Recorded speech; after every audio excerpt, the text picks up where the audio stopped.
உரிய விலை கிடைக்காத நிலையில் உடுமலை பகுதியில் விவசாயிகள் தக்காளியை சாலையோரம் கொட்டிச் சென்றுள்ளனர். விவரங்களை தருகிறார் செய்தியாளர் சக்திவேல். விவரங்களை பதிவு பண்ணலாம். மோனிகா, அதாவது திருப்பூர் மாவட்டம் மடத்துக்குளம் மற்றும் குடிமங்கலம் என சுற்றுவட்டார பகுதிகளில் ஆயிரக்கணக்கான ஏக்கர் நிலங்களில் மானாவாரி மற்றும் இரவை பாசன பகுதிகளில் தக்காளி சாகுபடியை விவசாயிகள் செய்து வருகின்றனர். இப்பகுதியில் நாட்டு தக்காளி கொடி தக்காளி என பல்வேறு ரகங்கள் சாகுபடி செய்யப்பட்டுள்ளன.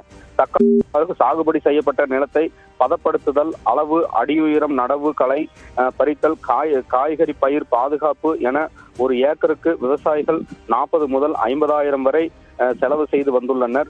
இங்கு உற்பத்தியாகும் தக்காளிகளை மதுரை மற்றும் திண்டுக்கல் உள்ளிட்ட பல்வேறு மாவட்டங்களுக்கு கொண்டு செல்லப்படுகிறது. ஆனால் தற்போது தக்காளிக்கு உரிய விலை கிடைக்காத காரணத்தால் விவசாயிகள் தக்காளியை பெட்டிகளாய் சாலை ஓரங்களில் வீணாய் கொட்டி வரும் அவலம் நிலை ஏற்பட்டுள்ளது.